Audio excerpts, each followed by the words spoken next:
Bienvenue dans ce calendrier de l'Avent version manga, jour numéro 16.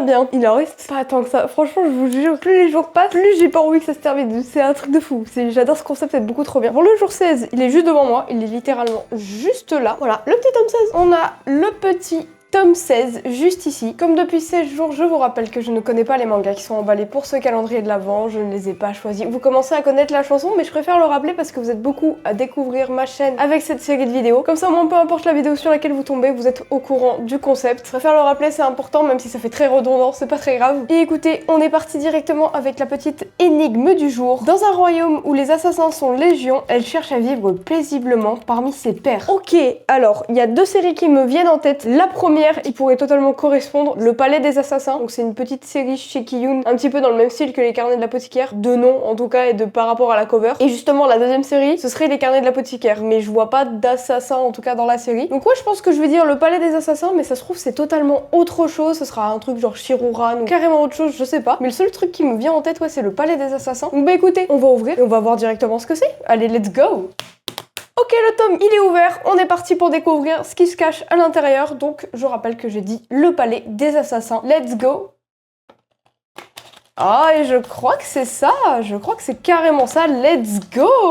Ok, donc ça c'est une série que j'avais déjà donc dans ma collection, mais que pareil, j'avais jamais lu. Ok, trop cool! Donc comme je disais, la cover fait vraiment penser au Carnet de l'Apothicaire, donc je connais pas le synopsis, je sais pas vraiment ce qui se passe à l'intérieur, mais ça a l'air vachement sympa, l'édition est très belle pour le coup. Donc ça c'est une série qui est en cours, il me semble qu'à l'heure actuelle, il y a 4 tomes qui sont sortis, peut-être 5, je suis pas sûre, 4 c'est sûr et certain, mais 5, j'ai un doute. Ouais, ça fait carrément penser au Carnet de l'Apothicaire, en termes de dessin, en termes de ce qui se passe plus ou moins. Ça fait vraiment penser à ça. Je suis curieuse pour le coup de cette série parce que justement, j'ai vu Les Carnets de l'Apothicaire et j'avais acheté ce manga pour pouvoir découvrir aussi peut-être potentiellement autre chose. Et du coup, je l'ai jamais lu, mais ça m'attire, franchement ça m'attire. Donc je suis assez contente de l'avoir dans ce calendrier de l'Avent et je vous propose qu'on le lise directement.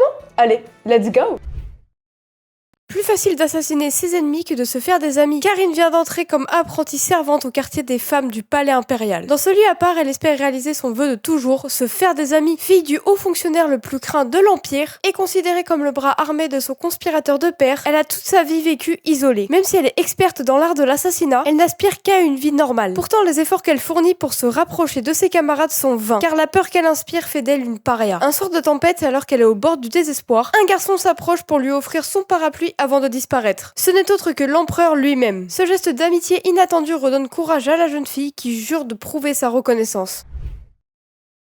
Je viens de finir la lecture du tome 1 du Palais des Assassins. Franchement, ouais, c'est quand même un beau copier-coller des Carnets de l'Apothicaire, mais en même temps, l'histoire est un petit peu différente. En soi, le résumé est plus ou moins le même, c'est une servante qui se retrouve à la cour intérieure. Il y a énormément de similitudes entre les deux mangas, mais en même temps, je pense que c'est totalement assumé, totalement voulu dans la communication de Kiyun. Là, au lieu de suivre une apothicaire, on suit une servante qui est la fille d'un très grand assassin et qui a globalement pour objectif de se faire des amis, tout en montant un peu les échelons. Mais franchement, j'aime bien ce qui se passe, mais c'est vrai que c'est assez similaire au Carnet de l'Apothicaire. Si vous aimez bien les Carnets de l'Apothicaire, vous allez aimer Le Palais des Assassins parce que globalement, c'est plus ou moins la même chose. Mais franchement, ouais, c'est quand même sympa. Les dessins sont beaux, mais il y a quelques planches où les dessins sont un petit peu moins jolis. Je pense que c'est normal, c'est le tome 1. À voir les prochains tomes comment ça va être. Mais ouais, non, franchement, si vous avez aimé les Carnets de l'Apothicaire, vous allez totalement aimer Le Palais des Assassins. On retrouve ce système de concubine, ce système de servante, la cour intérieure. C'est quand même un petit peu différent, mais le principe est le même. N'hésitez pas à me mettre dans les commentaires